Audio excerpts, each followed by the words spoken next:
Good evening, welcome. Thank you all very much for being here. My name is Russell Shorto. I'm the director of the John Adams Institute, which is an independent American culture center.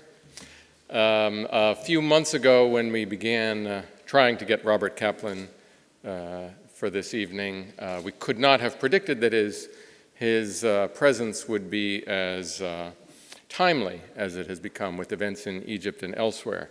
Granted, Egypt is not, strictly speaking, on the Indian Ocean, but as I think his talk and his discussion with Frans Timmermans will get around to the relationship between those regions and the Middle East, and more broadly, I think his overall body of work is about the places of the world that matter now and that will matter in the future. So it's very timely in that respect.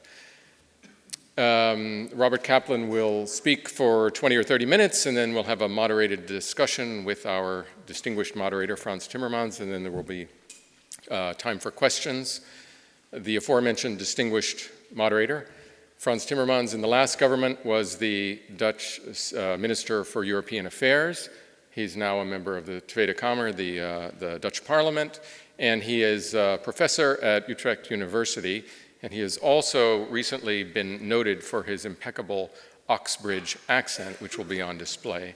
So please join me in welcoming a man who is known in some circles as the James Bond of Dutch politics, Frans Timmermans.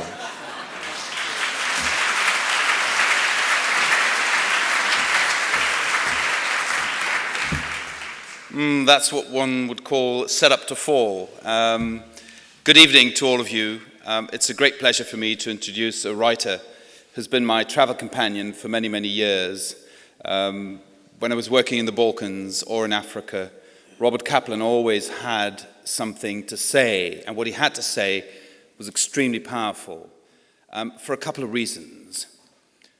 The first reason is that he would never let his views be confused with ideology or theory. His approach is to go out there and to look at the situation, the facts, and to talk to people and let them talk. Sort of in the soul bellow mode, to know, to know, to know. And I think this is a very powerful way of approaching international politics.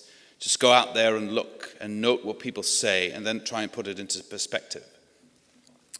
The second powerful element of his writings is that he always takes an unexpected perspective by situating the center of his argument in a lopsided way, or in a different part of the world that you would expect, or from a different position, not just the American or European perspective, but of the people he tries to write about. The third element I really thoroughly enjoy is that he sees the power of geography more than any other writer on international affairs I know of. He writes from the assumption that the circumstances, geographical circumstances, dictate where you stand on international politics. And I think that is a very powerful perspective as well. And finally, perhaps even most importantly, he understands the importance of personalities in international politics. And that the combination of a different perspective of geography and personalities very often dictate the outcome of international political choices and international political arrangements or changes in situations. Today he's going to talk to us about his latest book, Monsoon, and I would recommend to all of you to just read it, because it's fun to read.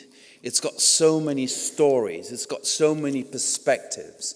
It has such an original vision on the future of the area of the world that is probably going to be more important to us in the next 100 and 200 years than it has been for the last 500 years.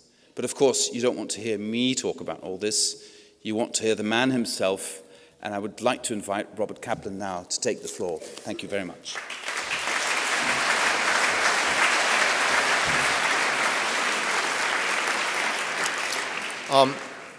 Thank you all. It's a great pleasure to be back in Holland for me for about, I think it's the 14th time since 1997.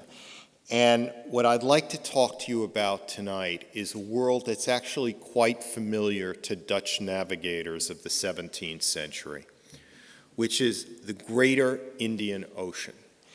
And we've all been prisoners of two things over the past, since the end of World War II. We've been prisoners of the Mercator projection, which shows the world in a rectangular form. In my country, the United States, with North and South America in the center, with the Indian Ocean and the Pacific stretched out at the edges so it's split up in half and consigned to the edges of memory and of consciousness. And we have also been prisoners of Cold War era area studies. At the end of the Cold War, at the end of World War II, the United States, Britain, the countries of Western Europe found themselves in a twilight struggle with the Soviet Union, and they had to compete all over the world. And so in order to develop expertise in all the regions of the world, they divided up the world artificially in terms of area studies to develop this expertise. We invented the Middle East, Central Asia, South Asia, Southeast Asia, and East Asia. And what I'm here to talk about tonight, what my book is about that these artificial divisions are crumbling. And we're increasingly seeing a fluid, organic continuum of a continent, Eurasia. And we're seeing it as especially the southern navigable rimland, stretching from the Horn of Africa all 4,000 miles across to the Indonesian archipelago, through the Straits of Malacca, Lombok, Sunda, Makassar, and all the way north to the Sea of Japan. And really what this region is the Greater Indian Ocean, which really stretches from the Red Sea to the South China Sea, from the Sahara Desert to the South Sea Isles. And what's unique about the Indian Ocean is that it is the only ocean in the planet that has the monsoon winds. Now, when you hear the word monsoon, at least when people in the United States where I live hear the word monsoon, not being familiar with it, they think of a storm or a disaster or something very negative like that. But to Dutch navigators of the 17th century and others, the monsoon was a blessing. The monsoon was the only wind system in the world that was utterly predictable. It blew for 6 months of the year, northeast to southwest, then reversed itself by 180 degrees like clockwork every 6 months to blow southwest to northeast. And because the monsoon wind was predictable, sailors could calculate how far it would take to travel thousands of miles across the ocean in advance. In other words, the Indian Ocean, as big and vast as it is, stretching many thousands of miles from Arabia to Malaysia and beyond, was really a small, intimate ocean that did not have to wait till the age of steamships to unite it. It had been united since classical antiquity. The ancient Romans, the ancient Greeks sailed as far as Bengal in India, all the way to the confines of Arakan in Burma, because they knew the secrets of the monsoon winds. It's the reason why you have today large communities of Yemenis from Arabia living in Indonesia, in the archipelago of Southeast Asia. It's why you have large communities of Malays from the archipelago of Southeast Asia living in Madagascar, right off the coast of East Africa. It's why you have Omanis from southeastern Arabia all along the East African coast. It's why you have Gujaratis from northwest India all over the Indian Ocean. It was the knowing the secrets of the monsoon winds that let everyone go everywhere all the time in the Indian Ocean since antiquity. If you travel through the coasts of China, through coastal cities of China, you will see the remains of 7th and 8th century Arab and Persian mosques. Because Muslims were able to travel that far in the medieval era because they knew the secrets of the monsoon winds. It's the reason why you had Chinese sailors in the early Ming Dynasty at the beginning of the 15th century sailing as far as what is today Yemen. It really was, everyone was everywhere, and it created a cultural unity. It created a maritime trading system that interlocked the Horn of Africa with the coastal cities of China even today. And it also shows, another thing the map of the Indian Ocean shows, in addition to cultural unity, is it shows Islam in a totally different way than you normally read about it in the newspapers. For the West, Islam is a desert religion spread quickly by the sword across the North African deserts in the 7th century. But when you look at an Indian Ocean map, you see that Islam was a great seafaring faith that was spread across the longitudes by very sophisticated cosmopolitan merchants, very slowly through the centuries, from Arabia into Indonesia, the southern Philippines, the Malay community, the Malay archipelago, southwestern Burma, and large parts of India, etc. And it was a faith that landed on top of, that agglutinated itself with rich Javanese culture in Indonesia, with rich Malay culture in Malaysia, so that Islam acquired a very soft cosmopolitan face, lacking the harder edge it would take in the Middle East proper. And it's really a cultural, historical reason why today you have a sophisticated, relatively secular, very moderate, and stable democracy in the largest Muslim country in the world, in Indonesia. It's why democracy succeeds in Islamic Malaysia. It's why India, with 154 million Muslims, the third largest Muslim population in the world, is a stable, vibrant democracy. All this is the gift of the ocean, a gift of the monsoon winds, because the Indian Ocean really, in my telling, its real story is about cosmopolitanism. And you notice I combine the Western Pacific with the Indian Ocean. I see it as one sweeping rimland of southern Eurasia from the Middle East that we read about today in the newspapers all the way up to China, South Korea, and Japan. This was all connected before the advent of Western power in the Indian Ocean. We had, because remember, Vasco da Gama, the Portuguese navigator, sailed from what is today Kenya to what is today southwestern India in 23 days, thousands of miles, in 23 days in 1498. How did he know, how did he do it? He knew it because he entrusted his ships to Arab navigators who understood the secrets of the monsoon winds. And so it wasn't that the Portuguese discovered India, it's that they rediscovered the secrets of the monsoon winds, which the Romans had known and the Greeks had known. And the Portuguese rediscovered it as part of the Renaissance. It was very much part of the Renaissance and brought Western power to the Indian Ocean and the Western Pacific for the first time in history.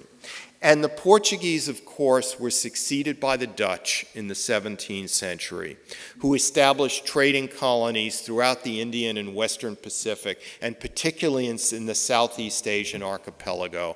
And the Dutch were succeeded by both the British and the French. And the British, of course, were succeeded at the end of World War II by the United States, particularly by the U.S. Navy. And the U.S. Navy was able to treat the Indian Ocean and the Western Pacific as sort of its own private lake for many decades, with no competitors. Well, we're seeing that change now.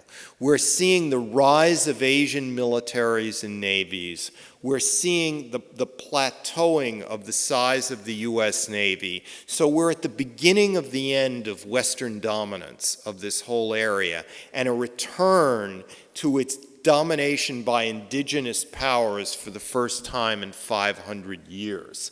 Now again, why do I connect the two, the Indian Ocean and the Western Pacific? Because they're increasingly one zone of trade, one zone of military activity.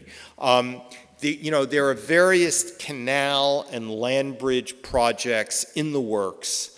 There may be a Chinese-Japanese-financed canal across the Isthmus of Kra in southern Thailand that would connect the Bay of Bengal with the South China Sea. In other words, the Indian Ocean with the Western Pacific. So it would be a project on the scale of the Panama Canal, costing about $20 billion sometime in this century.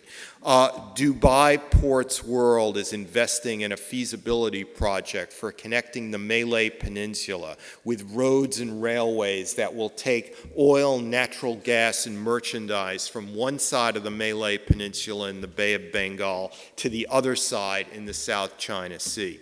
So this area of the world is going to become more filled with ships, and it's going to become more interconnected with not just natural straits, but canals and land bridge projects bringing them together. And keep in mind that global energy consumption is about to go up by almost 50% over the next 15 years. And most of that consumption is going to come from India and China. So that the Indian and Western Pacific Oceans are going to be filled to the brim with container ships, with merchant marine ships, with oil tankers, etc., that is going to get increasingly crowded. And so what is going on in a larger sense?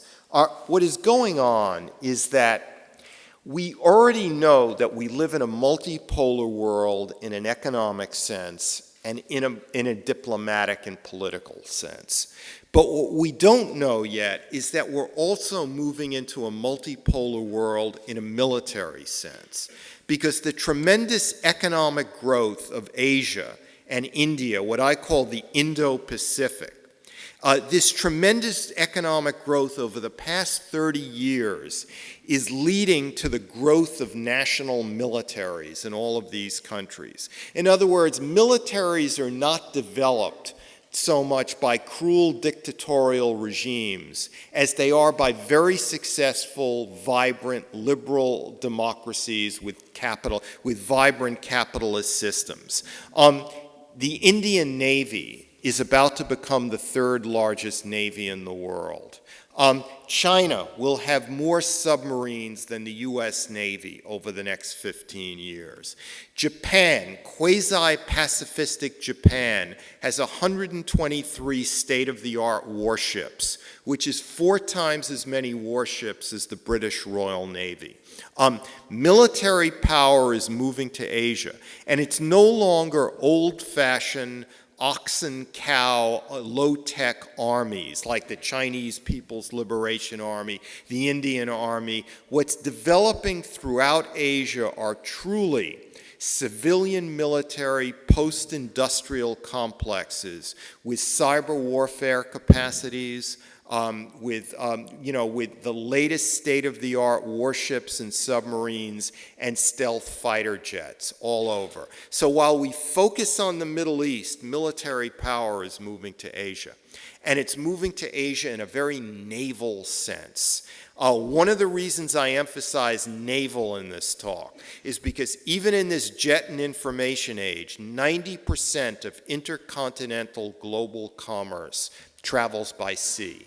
Globalization happens because of ships. The clothes we wear, if you look at the labels, where they're from, it all comes by ship from Asia, in many places. So seafaring, merchant marines, and the navies that protect the sea lines of communication are about to become more and more important in this new world that we're entering.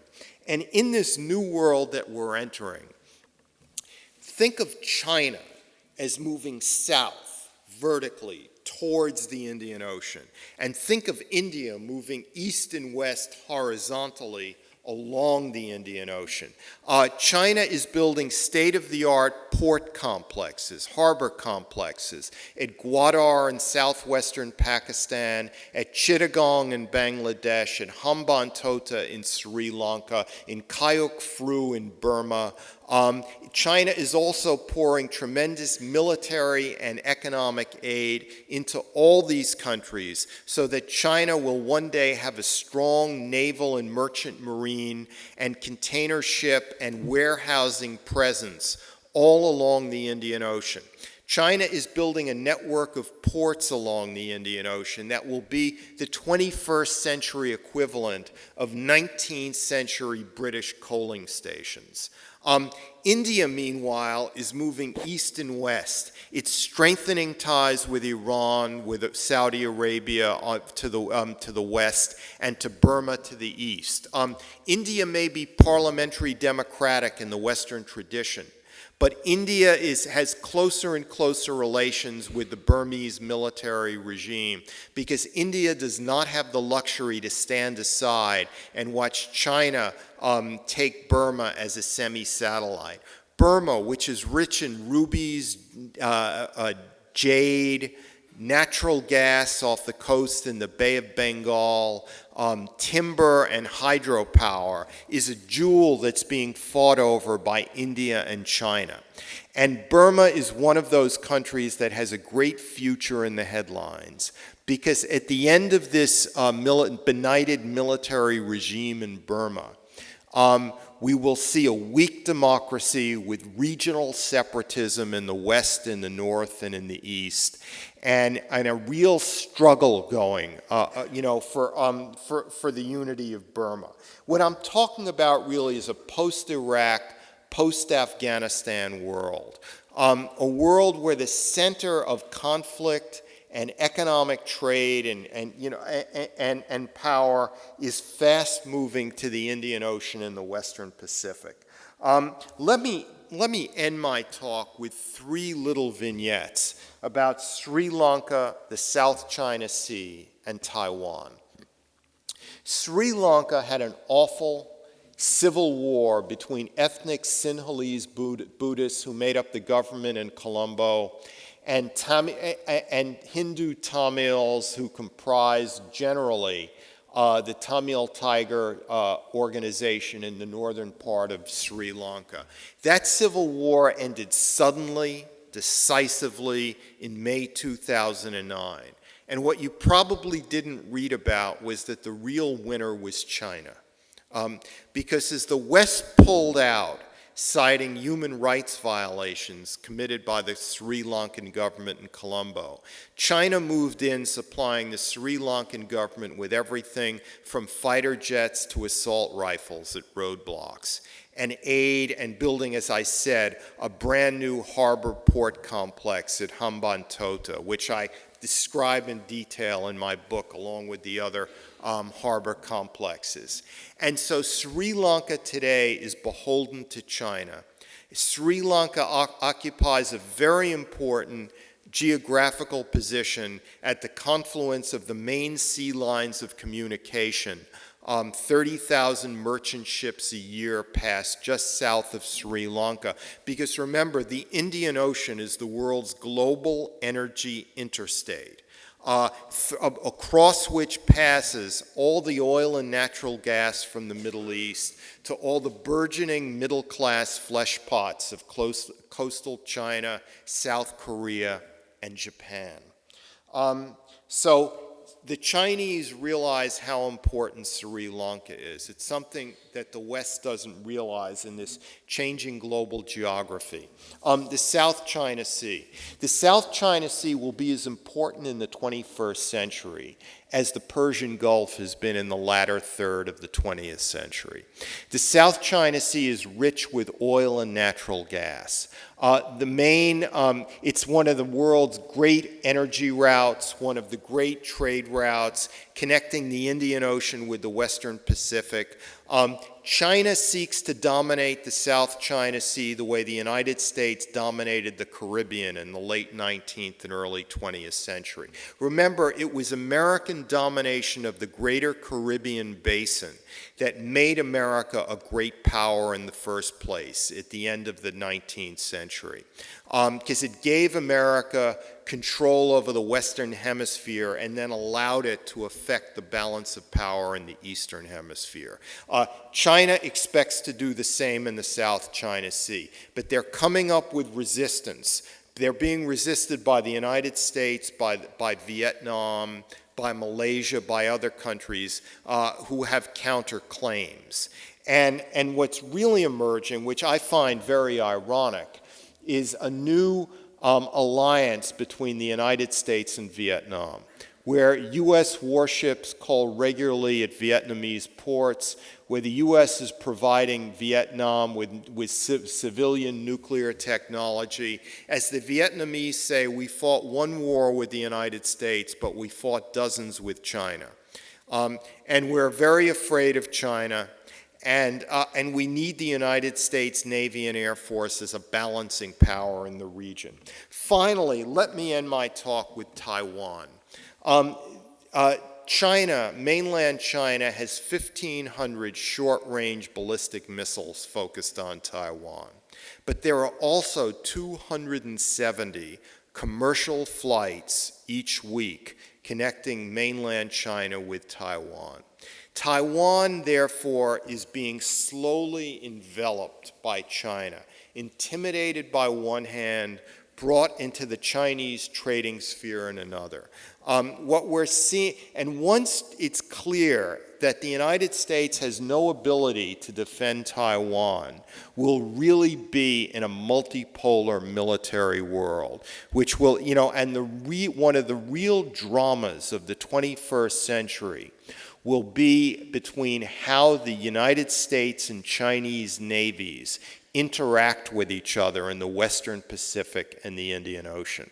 So we're entering a more global world where area studies collapse, where the artificial borders collapse, where we can connect Iran with China, South Korea with Saudi Arabia, all interconnected by trade and commerce. And we're also entering a new military era, an era of naval activities against dirty, messy land war activity like in Iraq and Afghanistan. And we're entering a period where the real global power struggle, hopefully peaceful, will be between the United States and China. Thank you very much.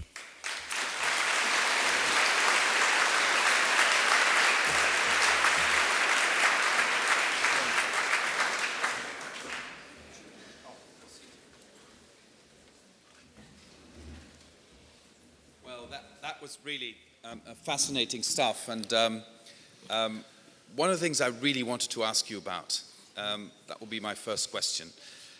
As an avid reader of your work, I was always fascinated by your stories, but it was always also a sobering experience because the tone of your books was usually very pessimistic about developments. People couldn't get rid of their histories and were therefore determined to do so or so.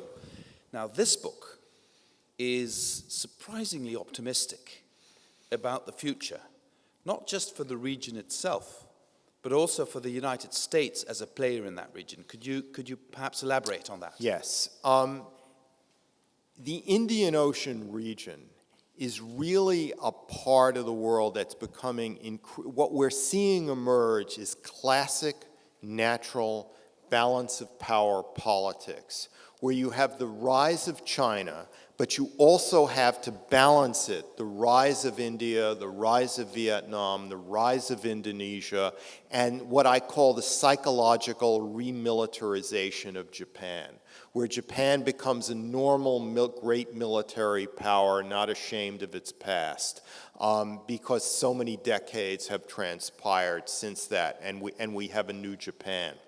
And we see a United States that is in relative decline. The U.S. Navy was 600 warships under Reagan. It was 330 under Clinton. It's now 285. An historian would register the gradual decline of the U.S. Navy. But decline as a concept is very overrated. Keep in mind that the British Royal Navy started to decline in 1895, but that did not prevent Britain from winning 2 world wars, 6 decades into the future. So it may be that the U.S. is in relative decline. Countries like China and India are catching up. And even countries like Turkey and Brazil are catching up, in relative terms. But in absolute terms, in terms of economy and military power, the U.S. will still be the first among equals for decades to come. And its critical decisions are still in front of it, I would say. Reading this, you see Europeans all over the place in the history of the region. Not in the present. Yes. And apparently not in the future either. Yes. Could you expand on that? Yes. Well, I devote a lot of attention to the Portuguese. The story of the Portuguese is fascinating. It's romantic. It's tragic. What Portuguese seafarers suffered. Just imagine. And Dutch seafarers. Do you know how long it took to sail from Europe to, say, Indonesia in the 16th or 17th century? It took 9 months, 10 months. You were stuck in the hull of a ship with no real civilized place to relieve yourself. You were seasick much of the time. You had scurvy because you couldn't have fruit and vegetables. So many of the sailors died of disease. They experienced a loneliness and a deprivation that will only be experienced, I think, by astronauts when they travel to Mars or Jupiter or something like that. Arctic explorers, their deprivation was much shortened. It was not nearly that much. We will never see that much sensory deprivation until we explore the middle and outer solar system. I don't think. And the Europeans did this. And the Portuguese did this because of this belief in God. This tremendous fanatical belief in God and the search for plunder. And the Dutch, but not necessarily in that order, probably. But God had a lot to do with it, because the Portuguese you study in your school books were the first of the moderns, but in a sense they were the last of the medievalists as well. And they had this pre-modern medieval approach to religion. And the Dutch were very commercially oriented, and they suffered tremendously. But the Europeans are not there in the present. And one of the reasons is because Europe has militaries that are in steep decline. And one of the reasons why Europe has militaries that are in steep decline is because European voters can't see a real threat. The Cold War is over. Russia is re-rising, but still is a very, very weak power. So they see no obvious, conventional threat. So they say, well, why should we pay the money to have strong militaries? Well, because of that, the Europeans are not very present in this far-off corner of the world. You have the French Navy, which always has a few warships in the Indian Ocean. But remember, the French have a long tradition in the Indian Ocean, in Mauritius, in the Seychelles, in elsewhere, in Réunion. But that's about it. You know, the Dutch have a warship or two in the Western Indian Ocean to fight piracy. But that's about But that's about it. It's basically a drama between the rise of indigenous powers and the U.S. forces. Mm-hmm. But what drives you is also this incredible curiosity you have. And I think to understand this region, we from the West, be it Europeans or Americans, need to have this curiosity, this openness, this willingness to look at the world through their eyes rather than just ours. Yes. Can we find this? Is this something you're optimistic about? Well, I think we find things when we have to find things. And I think one of the great dramas of the 21st century that's obvious, that's foreseeable, is the incredible rise of China. Militarily, diplomatically, economically. And China is a different culture from the West. You know, it's a bit elusive. It sees itself as benevolent, non-hegemonic, but yet at the same time, there's a tremendous degree of pride and feeling that just like America kicked the European powers out of the Western Hemisphere, China is saying, why is the West still in the Eastern Hemisphere? You know, a lot of that goes on in Chinese power circles. So the very rise of China, which is apparent in Europe, the Chinese are rebuilding the port of Piraeus in Greece, the port of Rijeka in Croatia. They're very active in Rotterdam, as you know. Yes. So this emergence of China as a great power will lead, I think, to Europe to take notice and to pay attention to this part of the world. The big absentee in your book is ideology. Yes. The big absentee in Chinese actions seems to be ideology. Yes. Geography is there, a vision of the future is there, but no ideology. Right. Whereas we tend to look at the rest of the world with ideology. Yes, because Europe, from 1848 onwards, experienced nationalism, Christian democracy, fascism, communism. It was like a century and a half of ideologies, soft or hard, but of one kind or another. And China, sees the Indian Ocean as its home geography. It had was home to the Ming Dynasty explorers. But China, what is China motivated by? It's not a missionary power like the United States or the former Soviet Union. The former Soviet Union was motivated by spreading communism. The United States by spreading American-style democracy. But China seems to be in search of raw materials. Minerals, metals, oil and natural gas, because it needs minerals and metals especially in order to allow for the expansion of the Chinese middle class by hundreds of millions of people, a fifth of humanity. So how do you provide a middle-class lifestyle for a fifth of humanity? You hunt everywhere in the globe for strategic minerals and metals. There are $1 trillion worth of lithium and other substances beneath the ground in Afghanistan, while the United States is in a very feisty debate about how do we get out of Afghanistan. The Chinese are saying, how do we stay in Afghanistan? How do we come into Afghanistan to exploit all these natural resources? Can I take you to the other side of Yeah. the rim, the Arab world? Yes. If you see the current events in the Arab world, people in Tunisia, Egypt, perhaps in a number of other countries, the one word that props up all the time is we want our dignity. Yes, and Dignity justice. And justice. This is, I think, something people feel that they were victims of injustice and Yeah. that they were humiliated for a long time. Is this something that you would apply to the whole region? Or Absolutely. Is this specific to the Absolutely. I mean, I write in the book about the search for justice and dignity everywhere.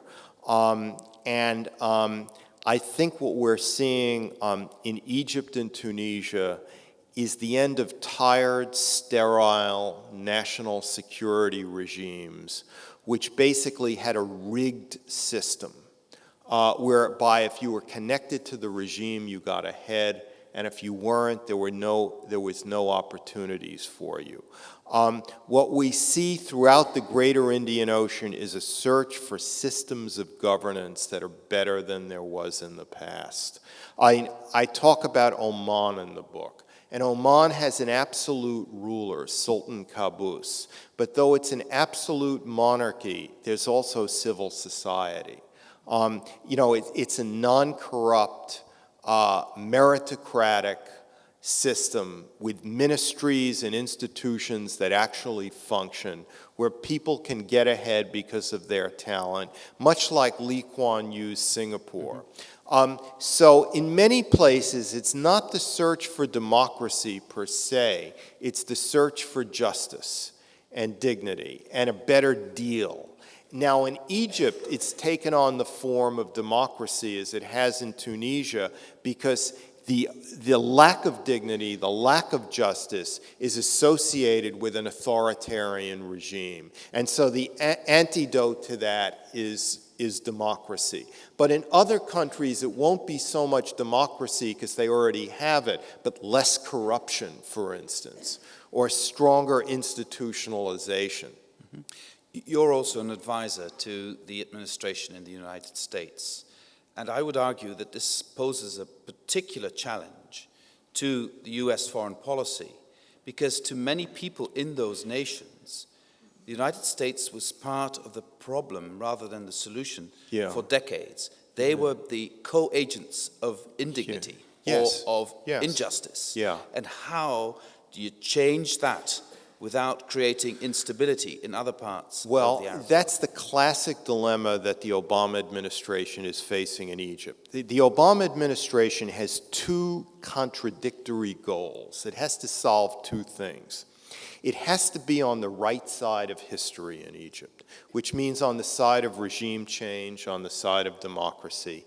But it also cannot be seen to be just dumping Mubarak, because that would send a bad signal to the King of Jordan, to the King of Saudi Arabia, and to others whose regimes are far less oppressive than Mubarak's was.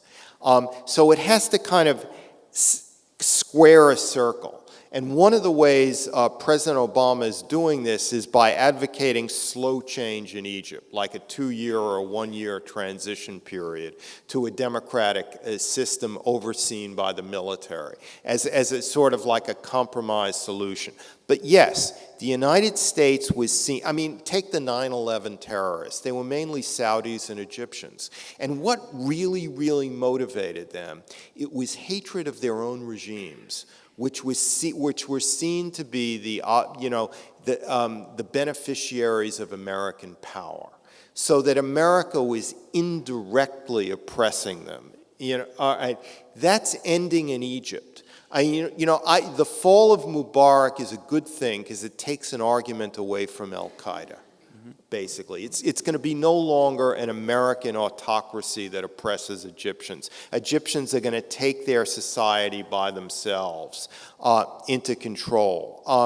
What we want in Saudi Arabia and Jordan is reform, but we want the monarchies in place, because the monarchies, as deficient as they have still been far more liberal than the sterile national security regime in Egypt has been. You cannot compare King Abdullah in Jordan with President Mubarak in Egypt. The King Abdullah has a vision, a modernizing vision for his country. Mubarak had no vision. He was a secret policeman with a country in his beat when he walked the beat at night.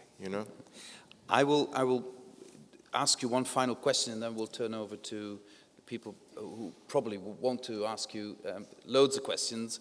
And it's a follow-up question on my previous question.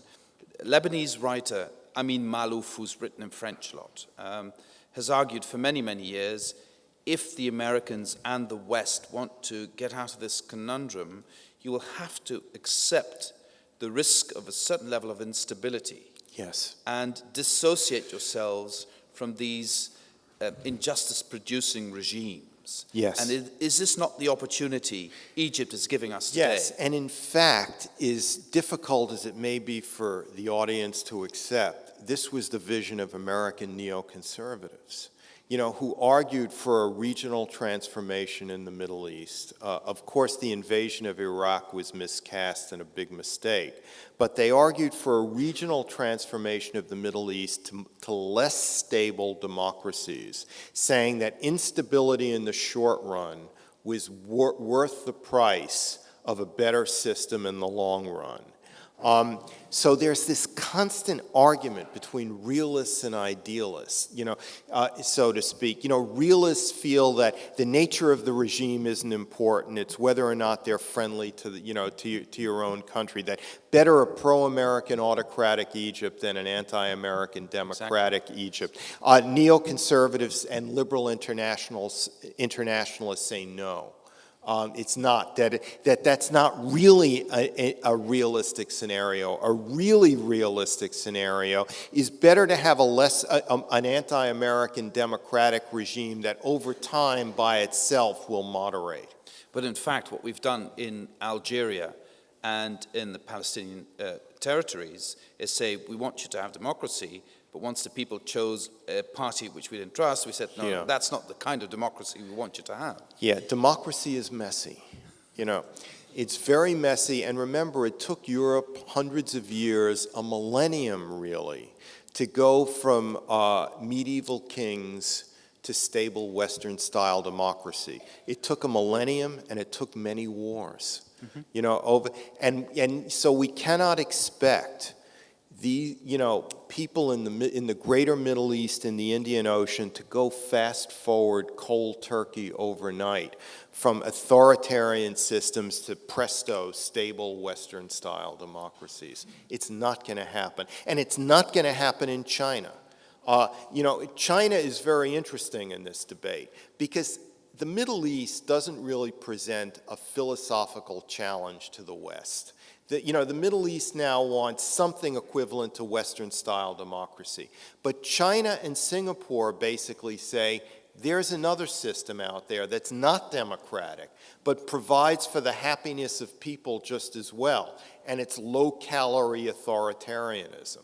It's authoritarianism that's well-managed, meritocratic, provides internal debates where Chinese policy elites can disagree among each other publicly about North Korean policy. But at the end of the day, there's a party and a collegiate in the party that makes policy without an electoral franchise. It's sort of what Singapore's been like for the last 30 years. Exactly. See, East Asia is the real challenge philosophically to the West.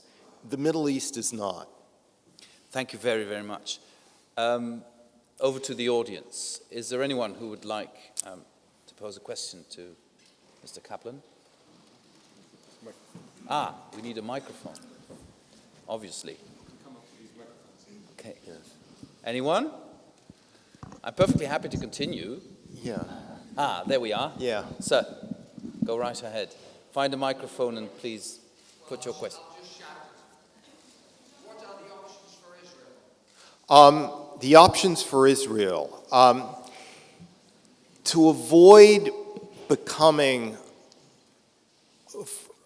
for Israelis to avoid becoming a minority in their own country, they will have no choice but to withdraw from most of the occupied territories.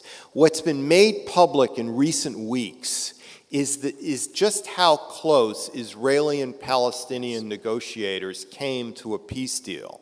Land swapping, all kinds of creative solutions for Jerusalem. I mean, they really achieved a lot. It's a tragedy that former Prime Minister Ehud Olmert had almost achieved a peace deal, but could not consummate it because of his own political weakness, because of corruption charges against him. Sharon was coming close to forcing the settlers out of the West Bank and then had a stroke and went into a coma. And he had the political stature to basically stand up to the West Bank settlers. So this has been postponed a number of times, and it may be that the Egyptian political earthquake will kind of jar the Israelis into the kind of concessions that Al Jazeera has revealed that the Palestinians have already made. So I think, Egypt has to become Israel has to make itself much less hated among the Egyptian masses, the Jordanian masses, etc.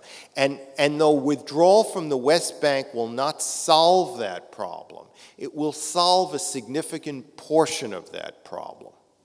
Mm-hmm. Yes, please, sir. Go ahead. What is your view for the future of Pakistan? It's a million-dollar question. Yeah, Pakistan is a semi-failed state. And in this book, I describe in detail the Indian Ocean, southern half of Pakistan, in Baluchistan and in Sindh.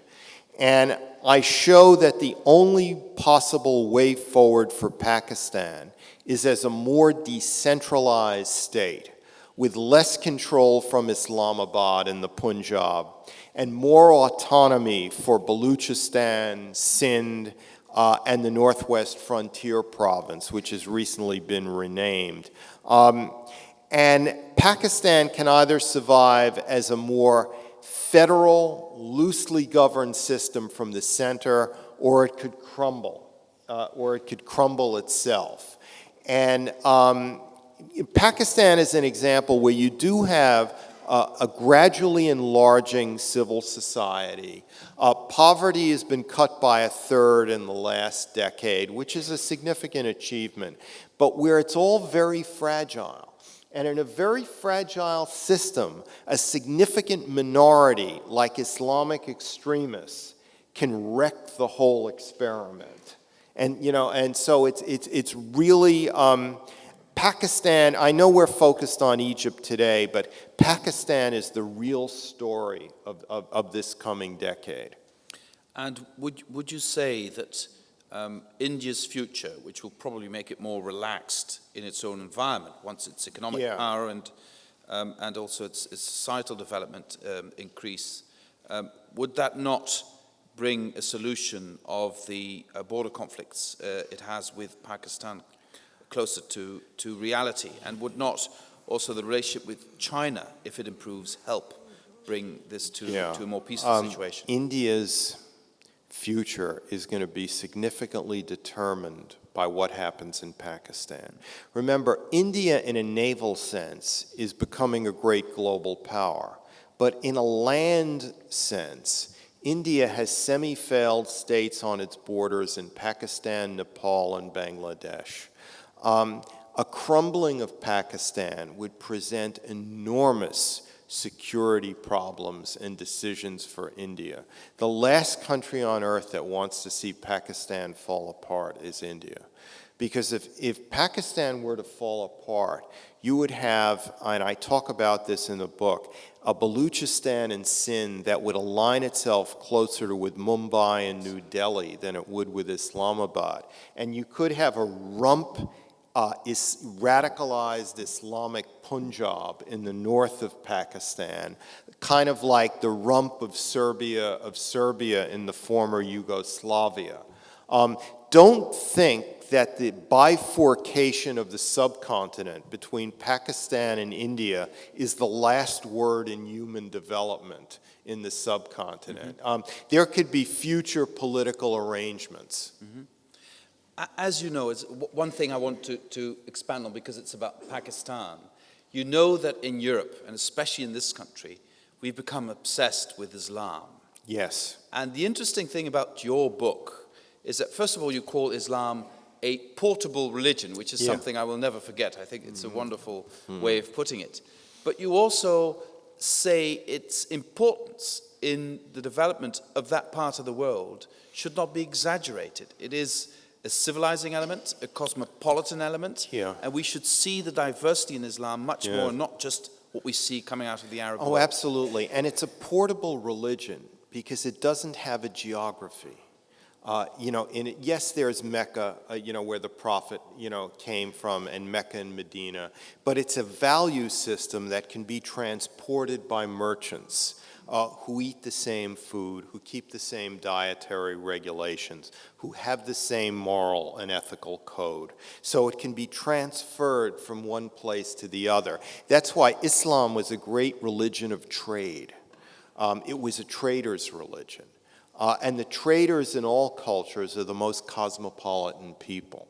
And this is lost in our current media focus of Islam. Thank you. Madam, up to you. Sorry for having you wait. No, that's all right. I have two questions, if I might.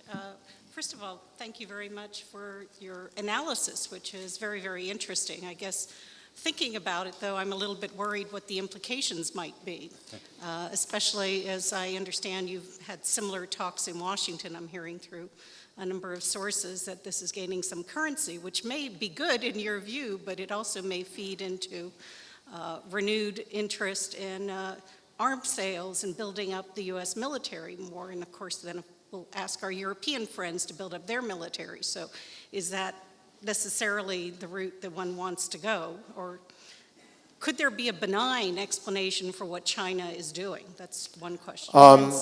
Yeah, can I? Oh, Sure, why don't you sure. get the No, go second ahead. question? Sorry, Yeah, go ahead. all right. China, there could be a benign explanation. Chinese see themselves as benign, as non-hegemonic. They see East Asia as their home territory, much as the United States saw the Caribbean as its own territory. China is not, it's not Al-Qaeda, it's not Iran threatening to bomb Israel. It's a legitimate rising great power, like we've seen rising great powers throughout history. China is rising in the same way that the United States rose at the end of the Civil War. Between the end of the Civil War and the Spanish-American War of 1898, the U.S. economy grew by about 10% a year, and as a result, it developed trading interests all over the world, and so you had the development of the U.S. Navy and the U.S. Marine Corps, which went all over the world. This is what's happening with China and its military. As its economy grows, its trading links grow. And as its trading links grow, it seeks to protect the sea lines of communication and other things by itself without having to free ride off the United States, and others. Also, keep in mind that China had its territory ravaged in the 19th and early 20th century by European powers, which, literally carved up China, carved up Chinese cities. So there's this very extreme sense of territoriality in the Chinese vision, this sense of protecting territory. And it extends to a maritime realm, to the first island chain. So it's not a conspiracy, it's not a plot, it's not militaristic. It grows out of Chinese national identity, but it naturally comes into conflict with the space, the sense of space of Japan, of Vietnam, and other countries who then lean on the United States for help. The United States is not seeking to enlarge its Navy, its Air Force. It's having enough of a struggle keeping them at the same size because of budget constraints. Your second question. Sure. About 2 weeks ago, I think I read an article that you wrote in the New York Times called One Small Revolution, which was talking about Tunisia. And as I read it, you were suggesting that Tunisia was historically, culturally unique, and this revolution was likely not to spread. And so you started to get a little bit at this in your comments earlier, but I wonder if you could elaborate about what has happened. Actually, the subhead in the New York Times said, "Not likely to spread."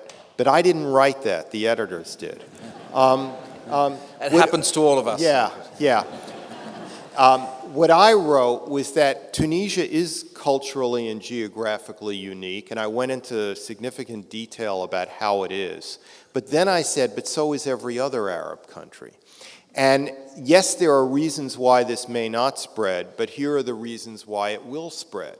And one of the reasons I cited why it will spread is social media and Arabic language cable television. And what I said at the end of the article is, as we watch Arab capitals in the coming week, and everyone lumps them together as the same democratic revolution, keep in mind that what's going to make us less surprised about the future is keeping in mind their uniqueness, how each is unique from the other, and how each will have a different outcome. Well, I would argue that any society that is young and has a sense of purpose is unstoppable in that sense. Would you agree with that? I mean, yeah. This is the difference with us. We're older, and we don't have a sense of common purpose as much as people, for instance, in China have. That's absolutely true. I mean, there's a sense in China, and all over Asia, in fact, in India, that there's this sense they look forward to the future. They see the future full of possibilities, that this is our time, so to speak. There's also, I notice, in India and China, a unity among elites that the American elites had in the 1950s but no longer have. And in places like Egypt and Tunisia, what you see is a sense of the youth wanting to join a world global civilization, but suffocating under these, I wouldn't say tyrannical, but these very sterile authoritarian regimes. Thank you. Sir, up to you. Thank you. Good evening. Thank you. Good evening. I'm wondering how in this entire analysis, you see the position of South America. It is increasingly self-determined. It's a growing economy. And in a sense, it's Portugal and Spain 2.0. So here's the Brazil question we were talking about earlier. Yeah, right. Well, the book's not about South America. It's about the greater Indian Ocean. But we see, the rising power of Brazil. China has just invested hundreds of millions of dollars in an Argentinian railway system. So China really is everywhere. But South America will grow dramatically economically. And I think the country to watch is Venezuela, which is on the brink of becoming a failed state under Chavez, which could have significant civil unrest. Because his regime has done tremendous damage to the body politic in Venezuela. I think the real dynamic success story in South America is Colombia, and I think the real disaster waiting to happen is Venezuela. Thank you. Sir, to you now. Thank you for the brilliant expose of the maritime and military and economic features, the struggle for natural resources and between the Indian Ocean areas and the rest of the world. But in another area that sometimes becomes more important than all of these is culture. And there seems to be, in my mind, a greater asymmetry between the relations between the Indian Ocean countries and Europe and America in this sense. It's harder for me to imagine a shift on the scale that you've sketched between the balance going over towards those countries in the field of culture. Do you have anything to say about that? I don't quite follow your question. Well, do you see a future in which, aside from the maritime and military shift that's taking place in favor of the East, that cultures that have given rise to the really dominant Western and American position in literature and the arts, in political thinking, and in publishing, and entertainment, and so forth. Do you see that coming into balance in the same kind of way you're sketching these other realms? Well, military and political power usually accompany cultural power. Remember, the Renaissance was made up not only by Michelangelo, but by Machiavelli. And that's not a contradiction, but they actually go together. It's interesting that the 19th century was the era of the great Russian novel. The 20th century, the era of the great American novel. And it looks like the early 21st century is becoming the era of the great Indian novel, And if you look at writers who I write about in the book, like Abdul Razak Gurna from Zanzibar, I write about his great novels, and in fact, I end the book with a cultural explanation, talking about here's the rise of this, middle-aged Tanzanian novelist who captures the whole Indian Ocean world, and after another 2 or 3 novels of the same caliber of his last 8 or so, he'll probably be on the short list for a Nobel Prize. I'm glad to hear that. Thank you. Thank you. Seth, up to you. You argue that the influence of Europe is declining, especially the upcoming years. Should Europe focus more on its militaries, or does Europe have other options? Well, it's not so much should. It's that the reason why European militaries are declining at a rapid rate, and the reason there are is because European taxpayers don't want to fund militaries.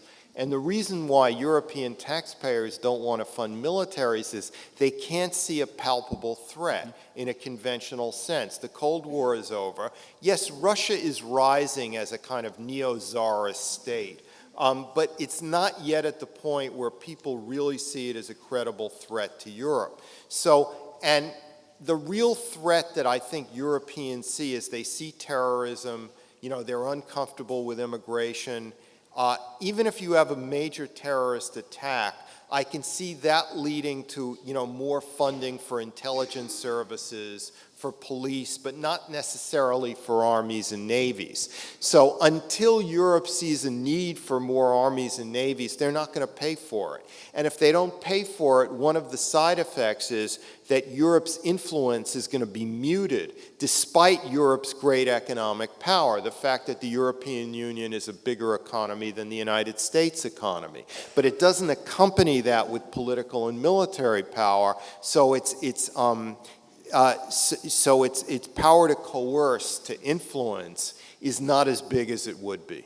But at the same time, you argue that the US will do this in a different way than it does today. No more these long-term foot soldier engagements in faraway places, but more sort of patrolling the trade routes in assistance of other nations in the area. Is that how I understand it?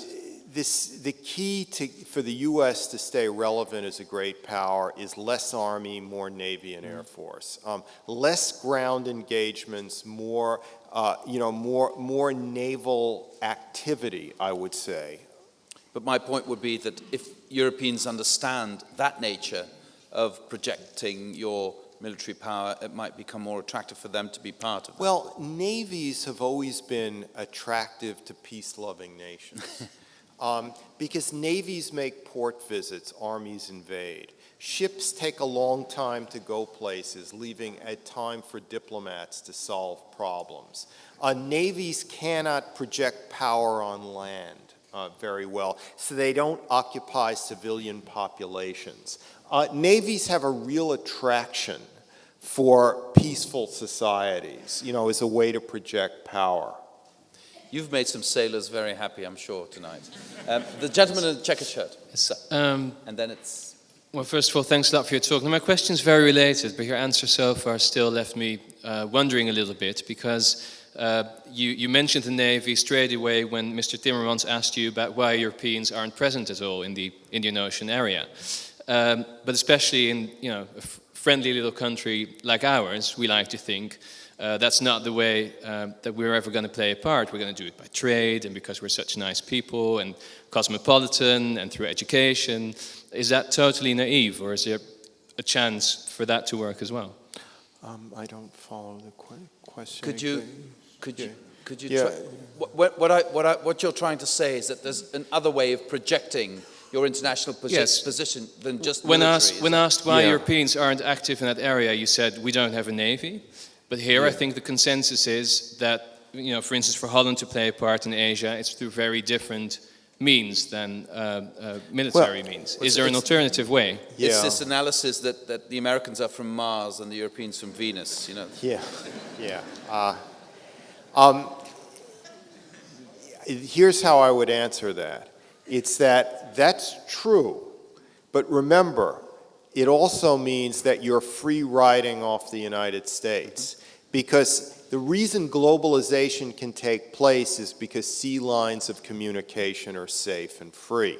And the reason why sea lines of communication are so safe and free that we don't even think about it, we take it for granted, is because of the size and presence of the U.S. Navy. If the U.S. Navy disappeared, the clothes we wear, all with Southeast Asian labels on them, made in Vietnam, made in China, etc., would not be able to get here as easily. There would be much more piracy.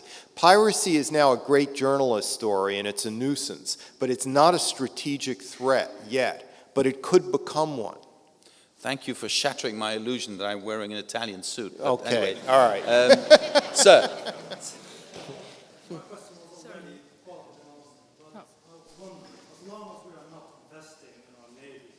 Yeah. What kind of alternative policies should we develop as European nations not to become completely irrelevant in the region and in the world? To develop niche capacities, number one. Develop strong NGO organizations, because one of the things I go into in the book is how there will be tremendous humanitarian nightmares in the future because of the environment. And even if you discount global warming, the normal increase in absolute rises in population in environmentally and seismically fragile coastal zones will ensure that many more people will be killed or made homeless by Mother Nature in coming decades than we've seen in the past. So the Indonesian tsunami was sort of a curtain raiser for that. So there are many ways to contribute. And remember, Europe does so much trade with China.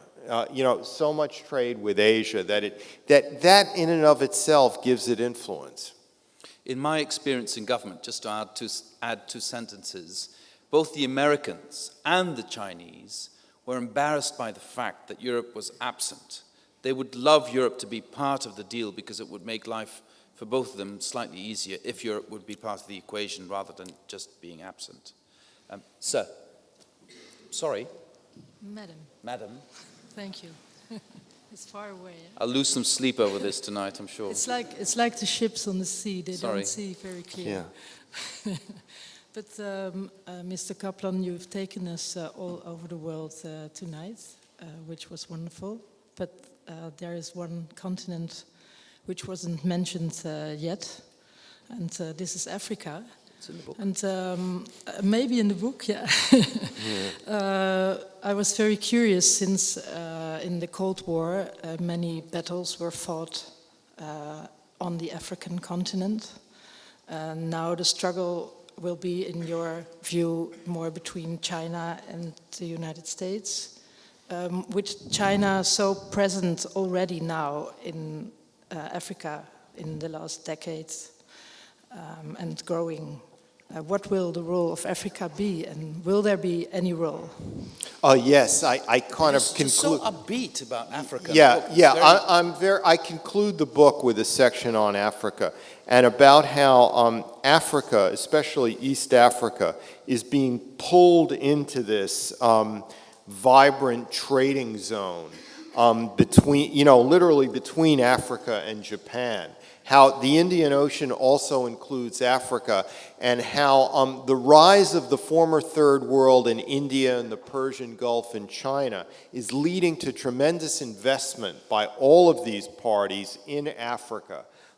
So that you have the Indians, the Chinese, sovereign wealth funds from the Persian Gulf, all investing in Africa, which is the only part of the globe that has not experienced a green revolution yet, but which is on the cusp of one. One of the reasons why there hasn't been a green revolution in Africa is because of microclimates. It's because Africa is arranged longitudinally rather than latitudinally. So you have different climates, and therefore you need different crop solutions for each climate.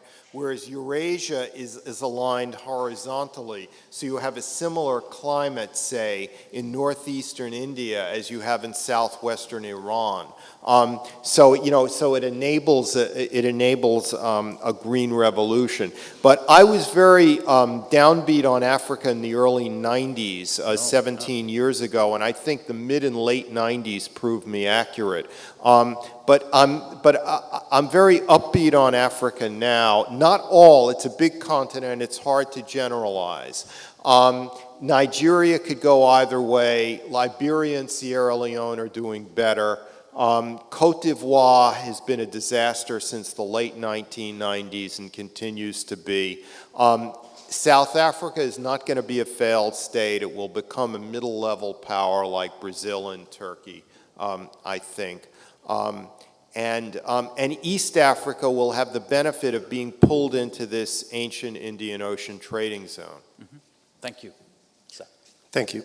To elaborate a little bit on the irrelevance of Europe in economic and military sense, but cultural values, our secular liberal lifestyles and values, could those be for some sort of could those be relevant in some sort of way for these regions you describe, or are those values very much culturally determined? Well, I'm going to push back on this.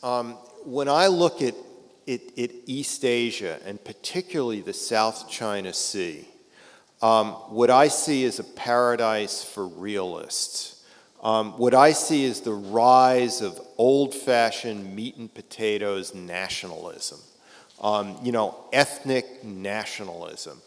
Japan, Vietnam, Indonesia, China, Brunei, are all places where they're very nationalistic, unapologetic about it, building their militaries to project power. Singapore as well, India as well. Nationalism is alive and well in Asia and will probably be the ideology of the 21st century in much of Asia. So while Europe is entering a post-national era, or has entered, or is it's unclear, or renationalizing. I would hope so, but I'm not sure about this.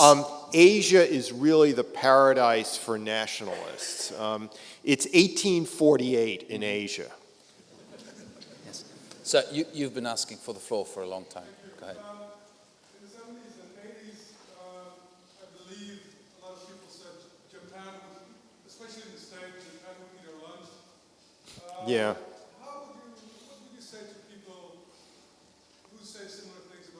Yeah.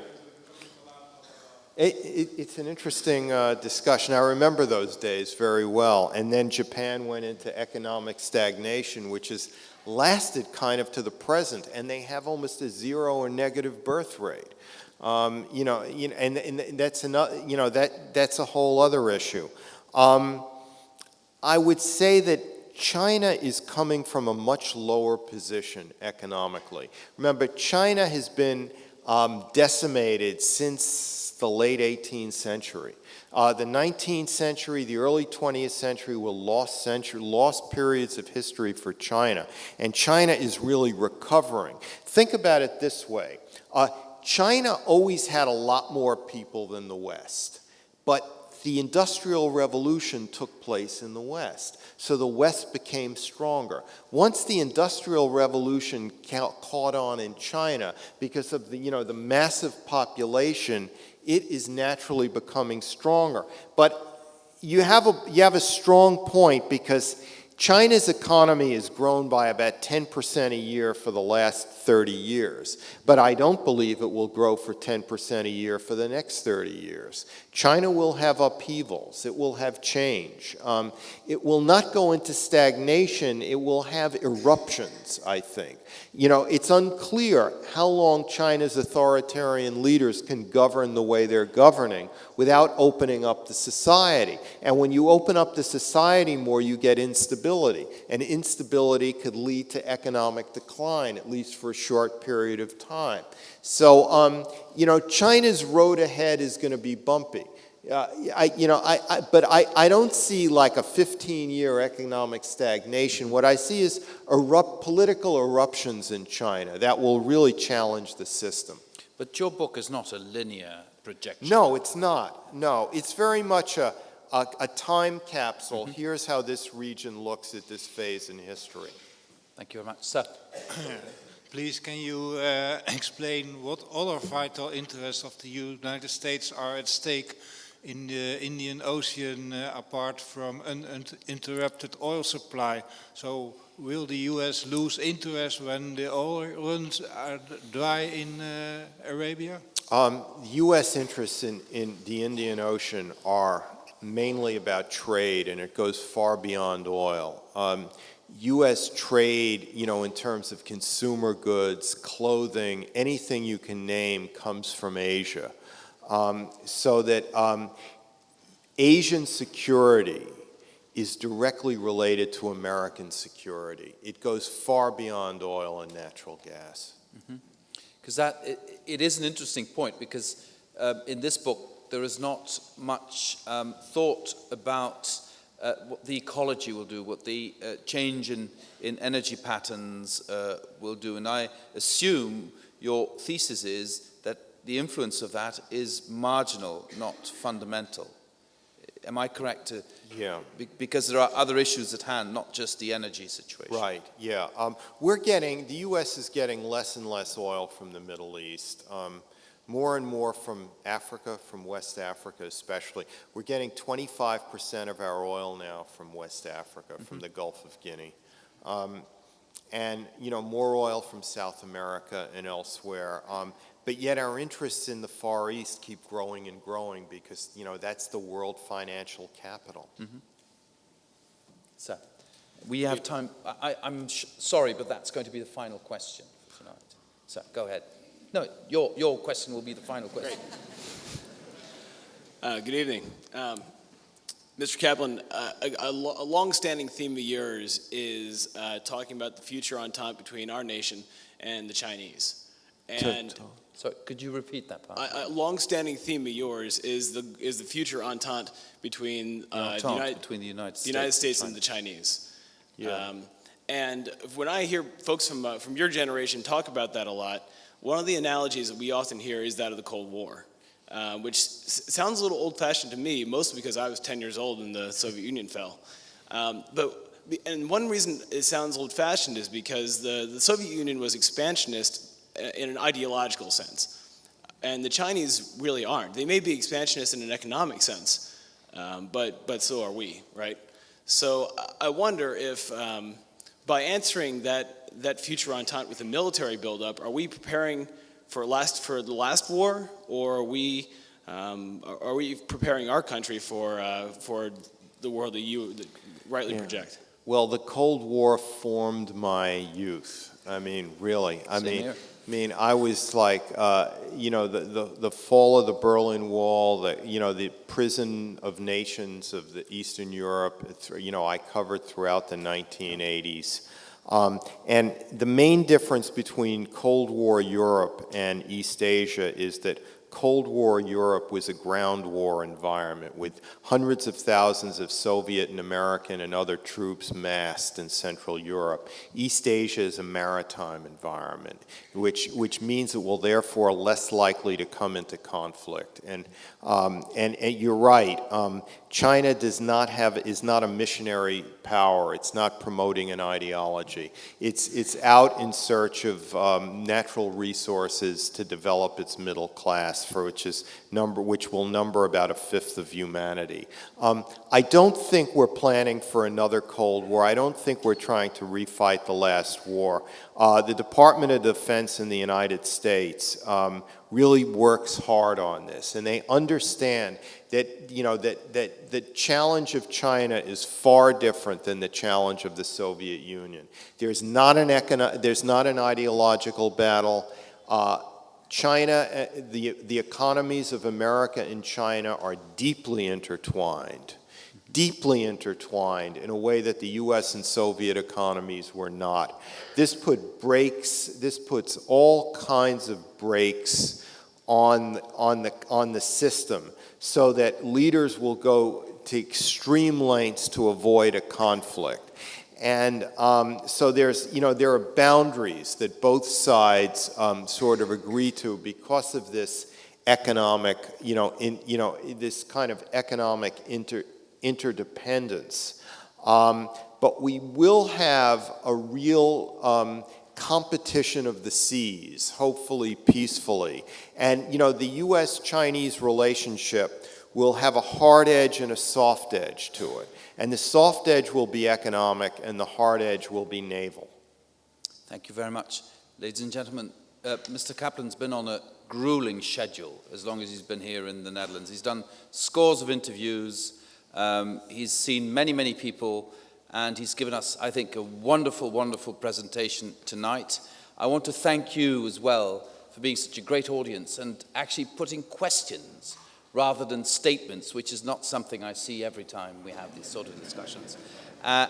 Which goes to show that you are actually really interested in hearing Mr. Kaplan's views rather than giving him yours.